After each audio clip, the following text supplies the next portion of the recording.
Thank you, Ipac, for the privilege of being here in the European Parliament. This means so much to us, so much to the people of Taiwan. From my first meeting with you 3 years ago, when I hosted a reception for Ipac in Washington, D.C., to our gathering in Brussels, in Taipei, and now in Brussels. I've always felt a unique bond with Ipac, where our shared commitment to upholding democratic values and sustaining peace has brought us together. I bring greetings from the people of Taiwan, and I stand here not only as a representative of a government, but as a voice for a society deeply committed to the same ideals that animate the parliaments of democracy around the world. In an era marked by increasing fragmentation, volatility, and rising authoritarianism, this gathering affirms something vital, that democracies, even when far apart, are not alone. We are not alone in our values, we are not alone in our challenges, and most importantly, we are not alone in our responsibility to act. Being here in Brussels, let me begin by speaking about Taiwan and Europe. We may differ in culture and history, but our partnership is rooted in common ground that runs deep. We are pluralistic societies that value open discourse, accountable governance, fair elections, and freedom of belief and expression.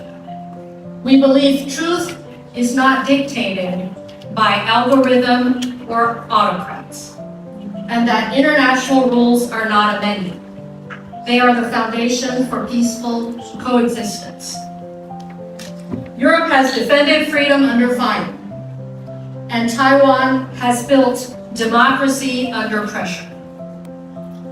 These different histories lead to a shared commitment in peace, dignity, and resilience. Our democracies are not perfect, but they are open, and they do not silence criticism. They allow it to guide reform. They do not fear transparency, they demand it. And they do not require loyalty to a strongman, but allegiance to the law and to the people. As democracies, we believe that free political and economic systems deliver prosperity and growth. Freedom fuels innovation. Fair and open trade fuels cooperation. These aren't slogans. They're strategic anchors for democracies seeking security and progress. This summit is more than a European forum. It is a global moment. It brings together members from across regions who recognize the urgent and shared issues that confront open societies everywhere. We are facing an expanding, coordinated, and evolving set of threats and challenges. Military pressure and gray zone coercion, cyber attacks and disinformation campaigns, economic leverage used to extract political compliance, infrastructure sabotage, physical and digital, foreign interference targeting unity and public trust. Many of these threats originate from state-based actors following a common playbook, seeking to expand influence by dividing, destabilizing, and discrediting democratic systems. We must understand that we're in a long-term context, not for dominance, but for the preservation of rules-based international order rooted in peaceful cooperation, not in force nor coercion. In light of intensifying military and security pressure from China in our region, Taiwan is committed to increasing our defense investment targeting 5% of GDP by 2030. But we also know that security is not just about military strength. It begins at home. What some in this part of the world call total defense, we call whole of society resilience. It means involving all sectors of our society, from cyber defense and emergency response to civil preparedness. Here are vivid examples of some challenges we've faced. In 2033, Taiwan's undersea cables connecting offshore islands were cut, disrupting vital communications and emergency services. Our institutions and networks that manage data and connect our people face daily and persistent cyber attacks. Similar incidents have occurred elsewhere around the world, including right here in Brussels. These aren't just technical issues. They are tests of our resilience, and they require concerted efforts in response. So, we are building backup satellite communication systems, training communities for emergency responses, hardening infrastructure against cyber and kinetic threats, investing in energy resilience and smart grids, developing civic education that fosters media literacy and critical thinking. We are also aligning local and national governments, private industry, and civic institutions in coordinated contingency planning. Because whether we are dealing with provocations or natural disasters, cohesion is a force multiplier. We're eager to share and learn from partners because resilience is stronger when it is done together. Now let me turn to economic resilience, a shared priority. In recent years, the world has been rocked by a pandemic, supply chain disruptions, and geopolitical pressures. We've all learned that economic security is national security. Taiwan and our partners around the world are diversifying supply chains, investing in strategic sectors, and reducing vulnerabilities. Consider semiconductors. Back in the 1980s, a Dutch company called Philips was a major founding stakeholder of Taiwan's flagship chip maker called TSMC. Today, TSMC invests and partners across Europe with a robust supply chain of design, materials, and high-end industrial equipment. These aren't just business deals. They are mutually reinforcing endeavors that cannot be achieved in isolation. Europe remains Taiwan's top source of foreign direct investment. Together, we are building a reliable technology ecosystem rooted in trust, transparency, and democratic values. But semiconductors are only one piece of global economic resilience. Taiwan is working with partners around the world to strengthen reliable ecosystems in other critical areas, including pharmaceutical ingredients, biomedical supplies, energy technologies, AI, defense industries, next generation telecommunications, and more. These are not abstract priorities. They are the backbone of a secure and resilient global economy, especially as we transition into the AI digital era. Taiwan's contributions go beyond manufacturing. We bring high standards, open partnerships, and deep technical know-how. We believe the next generation of global supply chains must be transparent, secure, and aligned with democratic values.